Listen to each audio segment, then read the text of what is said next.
जहूराबाद के भाइयों, हर रोज से खेत मत चलाओ, जहूराबाद को बचाओ, जहूराबाद। लेकिन जहूराबाद के भाइयों, एक आदमी बनारस के लोगों ने उसको खदेड़ दिया, बाप को बनारस के लोगों ने खदेड़ दिया, फिर बेटा लड़ा चुनाव शिवपुर में, उसको भी बनारस के लोगों ने खदेड़ दिया। और ये समाजवादी पार्टी के कार्यकर्ता उदय यादव मुसलमान के बेटे नहीं होते तो बताओ, उस 545 में कोई राजभर सांसद नहीं पहुंचता। किसने पहुंचाया? उस समाजवादियों ने पहुंचाया, समाजवादियों ने पहुंचाया। फिर भी कहते हो राजभर दुश्मन है। हमारे समाज में मित्रों, यहाँ समाजवादी पार्टी के सभी साथी हो, हम लोग वह दिन देखे हैं जब राजभर समाज में कोई विधायक नहीं होता था, कोई सांसद नहीं, तहसीलों में वकील नहीं होता, स्कूलों में मास्टर नहीं होता, हॉस्पिटलों में डॉक्टर नहीं होता, सेवा में जवान नहीं। लेकिन हमारे राजभर समाज में भी जब समाज के साथ चलना शुरू किया तो थोड़ा घना ही सही, लेकिन अब देखा जाए ये रमाशंकर राजभर की, अब समाजवादी पार्टी में काम करने वाले राजभर की यही पीढ़ी, क्योंकि कुछ लोग राजभर समाज को अलग थलग कर दिए। ये सबसे बड़ा खतरा। हमारे डॉक्टर, इंजीनियर, अध्यापक, मास्टर, व्यवसायी, गायक, हर क्षेत्र में खिलाड़ी, हर क्षेत्र में हम और प्रगति कर सकते थे, लेकिन कुछ लोग समाज की बनती हुई बात को बिगाड़ दिया और उसका परिणाम हुआ कि जितने गति से राजभरों का विकास होना चाहिए उतनी गति से नहीं हो रहा।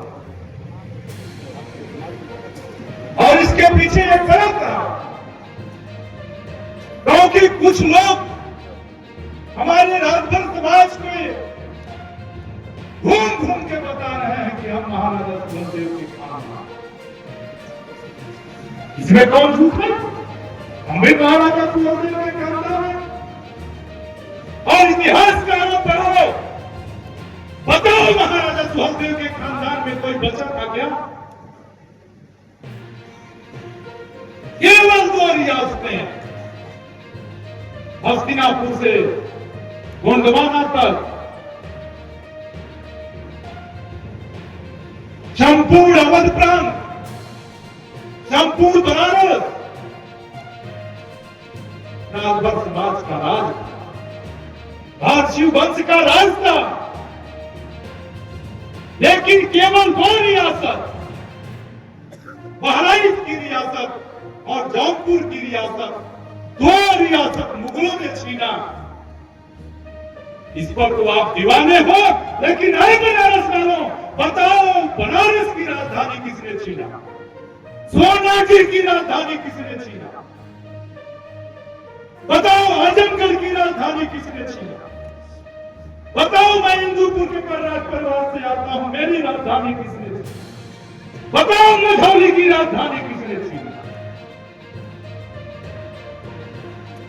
लेकिन इसको नहीं बता पाएगा राजभर समाज का इतिहास।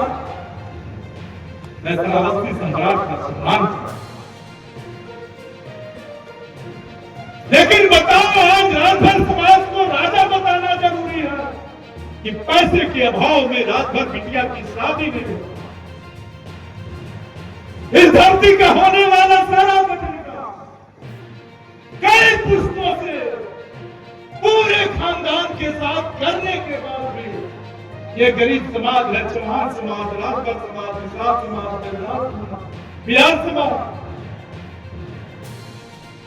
इतनी कड़ी मेहनत कई पुस्तकों से पूरे खानदान के साथ करने के बाद भी गर्मी आए घर जलने से मरे, जाड़ा आए कंबल के बिना ठिठुर के मरे, बरसात आए घर गिरने से मरे, बेटी जवान हो जाए शादी का पैसा नहीं, और बेटा बीमार हो जाए दवाई का यही तो मिला। जिसको देखो बहुत राजभर है, बहुत राजभरों की बहुत जनसंख्या, राजभर राजा है। यह उत्तेजना पैदा करके राजभरों के वोट का सौदा करके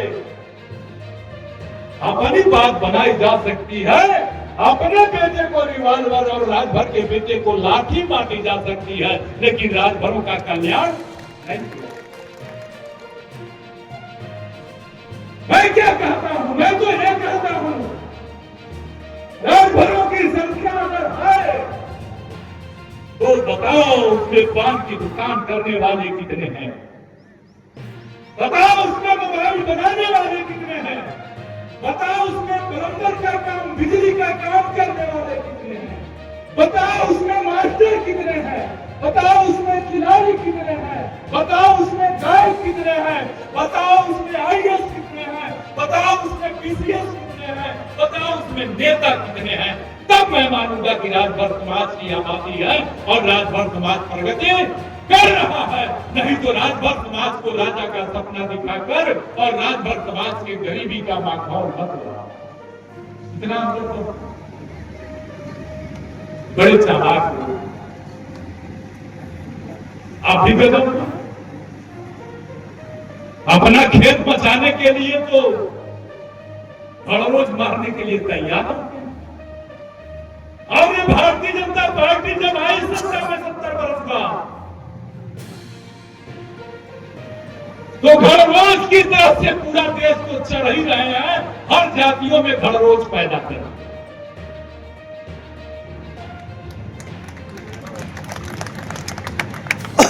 और ये घड़रोज अपनी ही जात का खेत सबसे ज्यादा चढ़ते हैं, दूसरे के खेत में जाएंगे तो लाठी पड़े।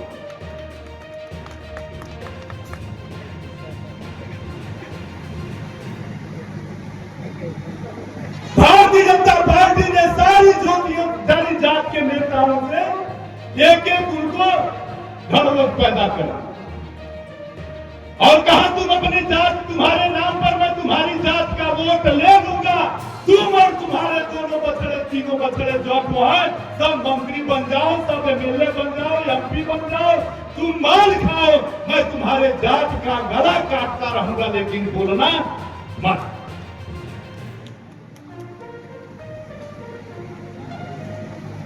और जाके कह दो कि राजभरों के दुश्मन यादव मान लिया। और हमारे विधायक भी गजब है, जब 2004 में मैं एमपी का चुनाव लड़ रहा था सलेमपुर लोकसभा से, तो चूंकि हम लोगों में एजुकेशन के नाते और छात्र राजनीति के आने के नाते मुझको विद्यार्थी कहा था, तो मैंने अपना पर्चा भर दिया रमाशंकर विद्यालय और एक गाजीपुर को लेकर। गाजीपुर का इतिहास बहुत बड़ा है। व्यक्ति समाजवादी हो सकता है, रमाशंकर विद्यार्थी समाजवादी हो सकते हैं, भाई वीरेंद्र यादव जी, गोपाल यादव जी समाजवादी हो सकते हैं, लेकिन पूरा जिला अगर पूरे प्रदेश में पूरा जिला अगर समाजवादी कहा जाता है तो वो गाजीपुर का नाम है। वो गाजीपुर का नाम है। पूरे देश में, पूरे प्रदेश में भारतीय जनता पार्टी की बात बने बन जाए, लेकिन गाजीपुर वालों ने हमेशा से समाजवाद के झंडे को ऊंचा रखा। इसके लिए आपको बधाई। लेकिन जब जब आपके भाई एक आदमी बनारस के लोगों ने उसको खदेड़ दिया, बाप को बनारस के लोगों ने खदेड़ दिया, फिर बेटा लड़ा चुनाव शिवपुर में, उसको भी बनारस के लोगों ने खदेड़ दिया। उसके बाद वो भाग के हमारे वहां गया, बलिया की पार्टी विधानसभा में बेटा, वहां से बलिया वालों ने भी खदेड़ दिया। फिर वहां से भागकर मऊ गया, मऊ में घोसी वालों ने खदेड़ दिया। ये जहुराबाद के भाइयों, हर रोज से खेत मत चलाओ, जहुराबाद को बचाओ। जहुराबाद